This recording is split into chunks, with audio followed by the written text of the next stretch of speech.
عبداللہ بن مبارک رحمۃ اللہ علیہ بہت عظیم جلیل القدر عالم گزرے ہیں، ان کے پاس ایک آدمی آیا اور کہنے لگا اب معاویہ تو افضل اور عمر بن عبدالعزیز، دو شخصوں کا ذکر کیا اور دونوں ہی عظیم ہیں۔ ایک کون ہے؟ معاویہ بن ابی سفیان رضی اللہ تعالیٰ عنہ جو آپ کے صحابی ہیں، اور دوسرے کون ہیں؟ عمر بن عبدالعزیز جس کو 5ویں خلیفہ راشد کہا جاتا ہے، اور ان کی عظمتیں بھی اپنی جگہ پر بہت عظیم ہیں۔ اور عمر بن عبدالعزیز تابعی ہے، صحابی نہیں ہے۔ تو عبداللہ بن مبارک سے کسی نے پوچھا کہ ان میں سے افضل کون ہے؟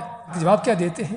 لا تراب فی منخر معاویہ مع رسول اللہ صلی اللہ علیہ وسلم خیر وافضل من عمر بن عبدالعزیز، کہ معاویہ کی ناک میں کہیں گرد و غبار پڑا ہوگا رسول اکرم صلی اللہ علیہ وسلم کے ساتھ چلتے ہوئے، وہ گرد و غبار جو ہے وہ عمر بن عبدالعزیز سے افضل ہے۔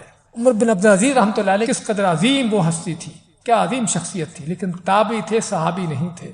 صرف فرق یہ ہے کہ معاویہ کو صحبت کا درجہ ملا، صحابی ہونے کا مقام مل گیا۔